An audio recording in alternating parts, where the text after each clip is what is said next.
Preguntarte, ¿qué es la esperanza? ¿Qué es la esperanza desde esto que nos antecede, que es el Adviento?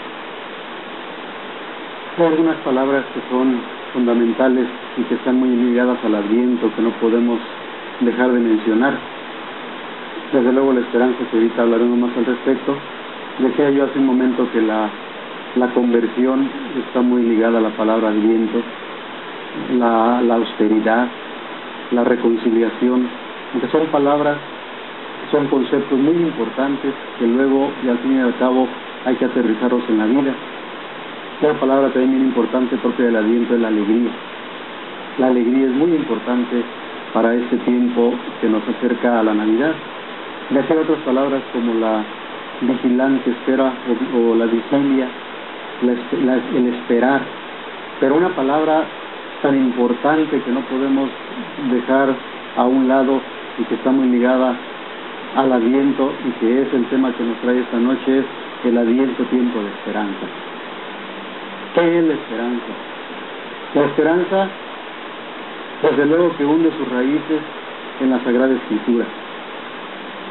La esperanza y la fe son intercambiables en muchos de los textos de la Sagrada Escritura. La esperanza y la fe están muy ligadas. Por ahí el Papa Benedicto XVI dice en su encíclica de la esperanza cristiana que la fe es la sustancia de la esperanza. Como pueden ver, queridos amigos y amigas, la esperanza es muy importante. La esperanza de igual manera llega casi como a asemejarse a la fe, pero tiene sus diferencias muy profundas. ¿Por dónde nace la esperanza? No podemos dejar de pensar que la esperanza nace a partir de nuestro bautismo. En ese sacramento tan importante de nuestra fe, en ese sacramento tan importante de la Iglesia, en ese canal de gracia que Dios nos da a través de la Iglesia, ahí se nos da la esperanza precisamente en ese gesto tan bonito del cirio encendido, la vela. Cuando nuestros padrinos nos acercaron la pila bautismal, cuando los padrinos, los papás acercan a cada niño, a cada niña a ser bautizado, de manera especial, ahí nace el sentido de la esperanza.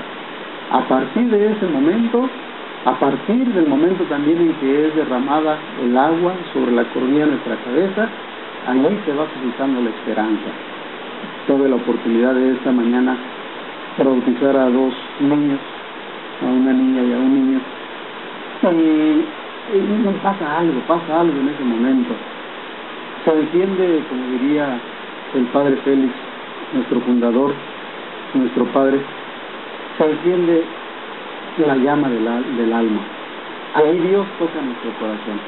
A partir de ese momento se empieza a dar la esperanza. Por eso decía que el Adviento no se puede entender en el sentido de la esperanza. La esperanza es aquella motivación muy profunda, es aquella causa por la cual nosotros vivimos. Yo quisiera enfocar la esperanza desde 4 aspectos bien importantes. Primero, la esperanza desde una actitud. ¿Qué es una actitud? Es una disposición de ánimo que nos lleva a proyectar nuestro interior, es decir, a proyectarnos exteriormente. Si una actitud en nuestro interior se vive con sentido de esperanza, pues obviamente es lo que vamos a proyectar. La esperanza tiene como varias manifestaciones. La esperanza es confianza. La esperanza es creer que algo puede cambiar. No podemos tampoco dejar a un lado y dejar al margen que la esperanza nos tiene que llevar a una acción. Esta causa, esta razón de nuestra existencia nos tiene que llevar a proyectar, nos tiene que llevar a hacer algo.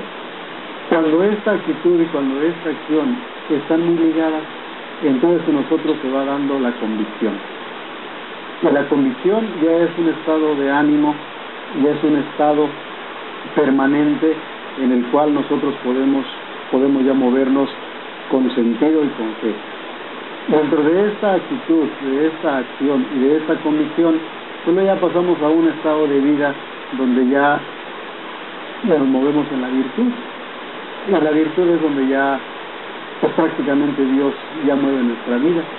Por eso a mí se me hace bien importante como estos 4 pasos de la esperanza: la actitud, la acción, la convicción y la virtud. Suele decirse por allí que las 3 virtudes teologales, la fe, la esperanza y la caridad, son infusas, que ya las llevamos dentro de nosotros. A lo mejor me puse un poco así muy sacramentalista en el aspecto de decir, hablar del bautismo. Desde luego que Dios puede hacer las cosas también de diferente manera, pero como que es la manera más confiable y más creíble que Dios nos ha dado para suscitar en nosotros la esperanza. Muy bien, Padre. El Padre nos ha comentado unos elementos fundamentales de esta virtud, de esta actitud, como él la nombra, una actitud de la esperanza. Y yo creo que lo primero que surge entre nosotros y a muchos de ustedes se preguntan, se cuestionan es: ¿podemos hablar de la esperanza en un tiempo como estos? En un tiempo donde vivimos en una situación de violencia, de conflictos, de egoísmo, de superficialidad, donde parece ser que lo que existe o lo que permea en el mundo es lo contrario, la desesperanza, las imposibilidades, la falta de apertura. ¿Qué ofrece el mensaje cristiano? ¿Qué ofrece Jesucristo? ¿Qué ofrece el Adviento como tal en una situación como la que te acabo de describir? Yo creo que ante esta pregunta que me hace Juan Pablo, me hace muy importante citar este texto bíblico de San Pedro, en su primera carta. Él invita a los cristianos a dar razones de su esperanza, dar razones de la esperanza. Y hay un texto muy interesante del capítulo 3, versículo 15 en adelante. Pero este dice muy bonito que nosotros, los que padecen por la justicia, dichosos ustedes, no teman ni se inquieten, sino honren a Cristo como Señor de sus corazones. Y aquí viene la palabra clave: que estén siempre dispuestos a defenderse si alguien les pide explicaciones de su esperanza. En otra traducción dice que den razones de la esperanza, pero háganlo con modestia y con respeto, con buena conciencia, de modo que los que hablan mal de su buena conducta cristiana queden avergonzados de sus propias palabras. Es decir, ante un mundo muy difícil, ante un mundo conflictuado, pues siempre tenemos que dar, me gusta mejor la palabra, razones de buena esperanza. Es mejor sufrir por hacer el bien, que solo quiere Dios, que por hacer el mal. Porque Cristo murió una vez por nuestros pecados, el justo por los injustos, para llevarlos a ustedes a Dios. Sufrió muerte en el cuerpo, resucitó por el Espíritu. Continúa el texto diciendo que así fue a proclamar también a las almas encarceladas. Parece que esto es bien importante porque de repente podemos encarcelar la esperanza, de repente podemos mutilar las iniciativas de esperanza que se ven en nosotros. La esperanza, lejos de ser meramente un sentimiento o una actitud, como yo mismo decía, lejos de ser un sentimiento, la esperanza, lejos de ser un sano optimismo o una sana intención, la esperanza va más allá. La esperanza, al hablar de convicción, es la que invade nuestro ser, y esa esperanza que invade nuestro ser tiene que invadir también de una manera muy precisa nuestro quehacer, porque no es posible que en un mundo en el que estamos viviendo de descomposición del tejido social, nosotros podamos permanecer al margen como gente de esperanza. La esperanza ciertamente no se basa en las cosas que no vemos, pero que alcanzamos a esperar y creer algún día, sino que la confianza, la esperanza se basa de manera especial en una esperanza también funcional, en una esperanza operativa, una esperanza que incida en la realidad. Muy bien, Padre. Yo también, reflexionando un poco sobre el Adviento, preparando este programa, una de las cosas que yo leía era lo que ya el Padre Horacio comentaba, es decir, la esperanza, y en concreto relacionado con este tema del Adviento, lleva a un compromiso profundamente social. Es decir, a un compromiso con el otro, a un compromiso donde buscamos la igualdad, la justicia, buscamos quitar estas situaciones de violencia, de limitación, de desconfianza que existe y permea actualmente en el mundo. Y aquí surge algo que creo que es medular y también importante, esta relación que existe en el mensaje cristiano entre esperanza y fe. ¿Qué nos dices tú, Padre, sobre esta relación muy estrecha, la que no podemos decir que hay esperanza y no hay fe, o que hay fe y no hay esperanza? Hace un momento hablaba yo de las tres virtudes teologales, de la fe, esperanza y caridad, y sabemos que también la caridad se traduce como amor y el amor se traduce como caridad. Y decía yo que la esperanza y la fe son intercambiables muchas veces en la Sagrada Escritura, y que la fe, como decía el Papa Benedicto XVI, es la sustancia de la esperanza.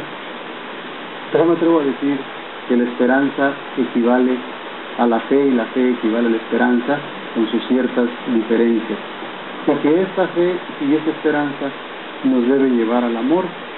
Fue interesante nuestro Señor Jesucristo cuando decía a sus apóstoles que en esto reconocerán que son mis discípulos, que al que se aman los unos a los otros. Ámense como yo los he amado, decía nuestro Señor Jesucristo. Y yo creo que precisamente una de las razones difíciles de nuestro mundo es porque los cristianos no hemos dado, como decía San Pedro, razones de nuestra esperanza. Esta tríada, fe, esperanza y caridad, que yo preferiría llamarlo amor, son muy importantes, porque no podemos separar la una de la otra. Una fe muy importante en nuestra vida, que no se convierta en una fe amor, está totalmente descontextualizada. Una fe que no se convierta en esperanza, ¿hacia dónde nos lanza? Por eso es bien importante recuperar esta tríada, estas virtudes teologales, para ir llevándolas y aterrizándolas en nuestra vida. ¿En qué situaciones difíciles de la vida estoy invitado a tener esperanza? Decía el Papa Benedicto XVI en su encíclica de la esperanza cristiana, que una mujer de África fue maltratada por mucho tiempo por sus verdugos, era esclava, y la maltrataban constantemente, hasta que un día fue vendida a un conde italiano. Para ser vendida, llevada a la casa del conde italiano, el conde italiano la trató de otra manera, la compró, precisamente no para que fuera su esclava, la compró, y en la compra y en estar viviendo ya en la casa, le dio un trato cristiano, y el trato cristiano que le dio a ella, que era un trato de amabilidad, un trato de cordialidad, darle y devolverle su dignidad, en ese momento la muchachita cambió. Y fíjense cómo a veces puede ser una actitud, puede ser una acción la que hace cambiar a las personas. Por eso qué importante la dimensión del amor ligada a la fe y a la esperanza. Por supuesto, yo creo que una de las posibilidades del mensaje cristiano es que nos invita a que no está acabada las cosas, ¿no? Que el alma se dispone a la apertura, que el alma se dispone a la escucha del mensaje de Dios, en esta actitud de esperanza, una esperanza que es capaz de transformar nuestra vida, que es capaz de transformar nuestro corazón, que es capaz de esperar la venida del Señor y también hacer la venida del Señor para otros. Pues bien, estimados amigos, como ustedes saben, la televisión es corta, se acabó nuestro programa, pero antes de irnos, quisiéramos que el Padre Horacio nos diera la bendición para todos ustedes, que la reciban de parte del Señor y los motive a vivir este tiempo de Adviento como un tiempo de esperanza. Brevemente agradecer que me hayan invitado y saludar a todos nuestros hermanos y hermanas que nos ven a través de este medio. Les doy la bendición para que el Señor siempre esté con ustedes. Que el Espíritu Santo, fuente de toda pureza, se las comunique por medio de la cruz y del amor, y guarde sus cuerpos, sus almas, sus familias siempre puros y sin mancha. La bendición de Dios Todopoderoso, Padre, Hijo y Espíritu Santo, descienda sobre ustedes y permanezca para siempre.